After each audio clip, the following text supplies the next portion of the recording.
Good morning. ప్రభువైన యేసుక్రీస్తు వారి పరిశుద్ధ నామములో అందరికీ శుభములు.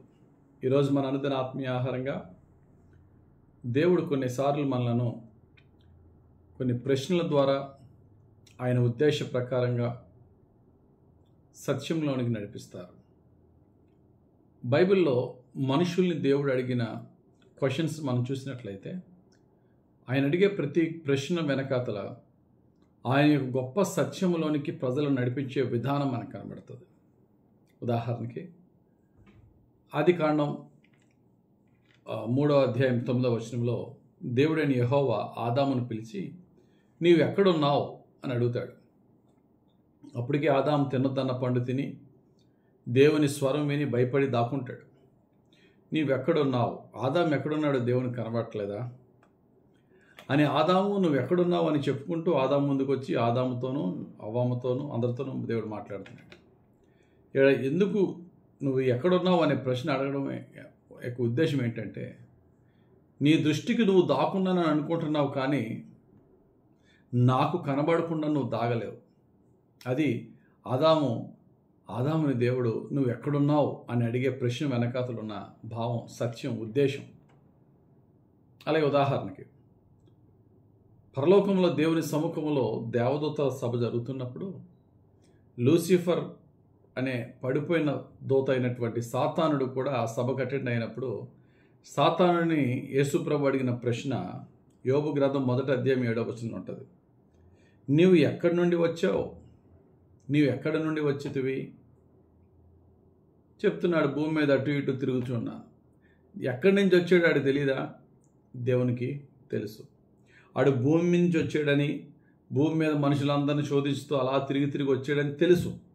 కానీ దేవుడు నువ్వు ఎక్కడి నుంచి వచ్చావు అనే ప్రశ్న వెనకాల అర్థం ఏంటంటే నువ్వు భూమి మీద అందరినీ చూసి శోధిస్తూ వచ్చావు కదా, చూడవలసిన వాడిని చూసావా? వాడిని చూసావు, వీడిని చూసావు కాదు, చూడవలసిన వాడిని చూసావా? నా కుమారుడైన యోబుని చూచితివా? చూచాడు. అతని చుట్టూరున్న అగ్ని కంచి ఉన్నదని కూడా దేవుడికి చెప్పాడు సాతానుడు.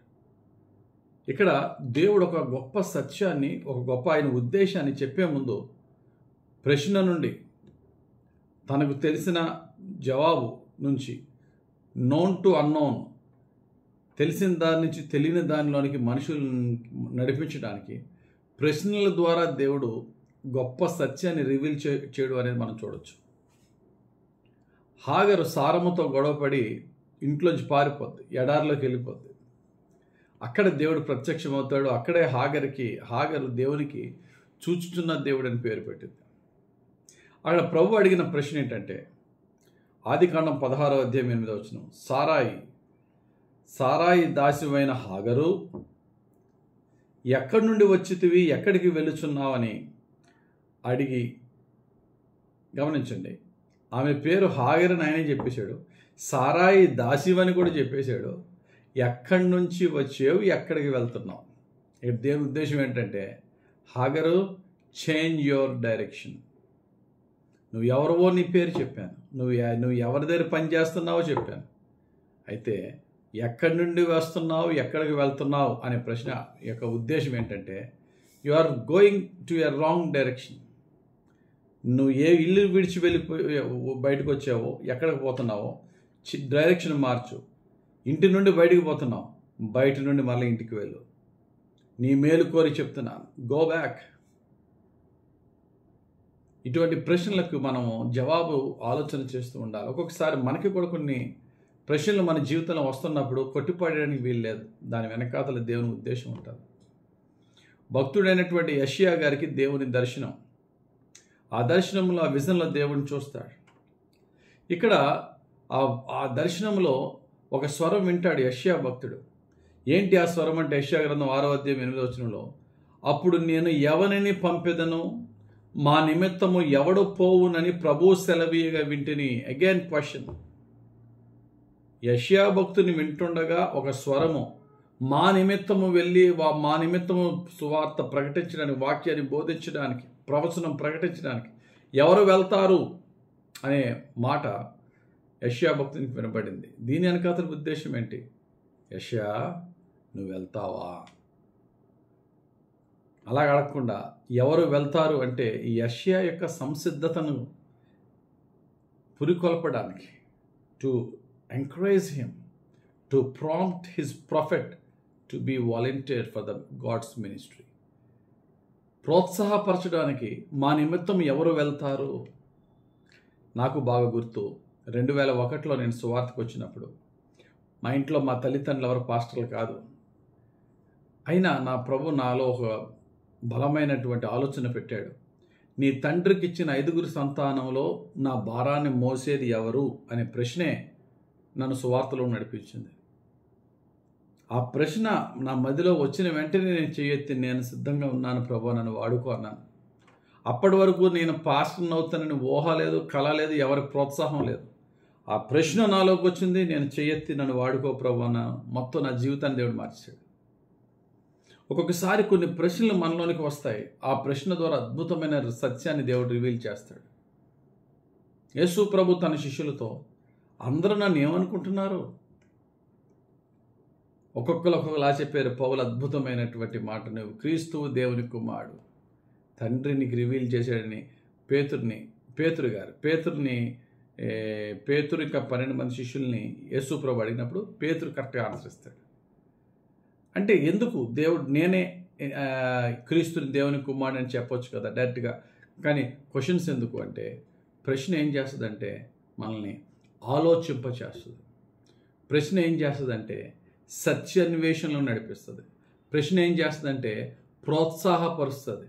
ప్రశ్న ఏం చేస్తుందంటే దేవునికి అన్నీ తెలుసు, దేవుడు నాకు ఏదో నేర్పుతున్నాడు అనే సత్యాన్ని రివీల్ చేస్తుంది. కాబట్టి ప్రియులారా, బైబిల్ ఎలా చూసుకుంటూ పోతే అనేకమైన ప్రశ్నలు. యాకోబుని ఇశ్రాయేలుగా మార్చిన దేవుడు, ఆయన ఆశీర్వదించకముందు యాకోబుని అడిగిన అతి పెద్ద కష్టమైన ప్రశ్న ఏంటంటే, నీ పేరేంటి? మనం ఎవరినైనా ఒక చంటి బేబీని అడిగే ప్రశ్న వాట్ ఈజ్ యువర్ నేమ్ అంటాం. యాకోబుకి అతి కష్టమైన ప్రశ్న అదే, నీ పేరేంటి? ఎందుకని అది అడిగాడు యాకోబుని దేవుడు అంటే, నీ పేరేంటని నిన్ను కన్న నీ శారీరక తండ్రి నిన్ను అడిగినప్పుడు అబద్ధమాడి ఏసావు అని చెప్పి దీవెనలు దొంగిలించిన వాడా, నిజమైన శాశ్వత దీవెనలు నీ పరమ తండ్రి నీకు ఇవ్వబోతున్నాడు, ఇప్పుడు చెప్పు నీ పేరేంటి అంటే యాకోబని ఒప్పుకున్నాడు.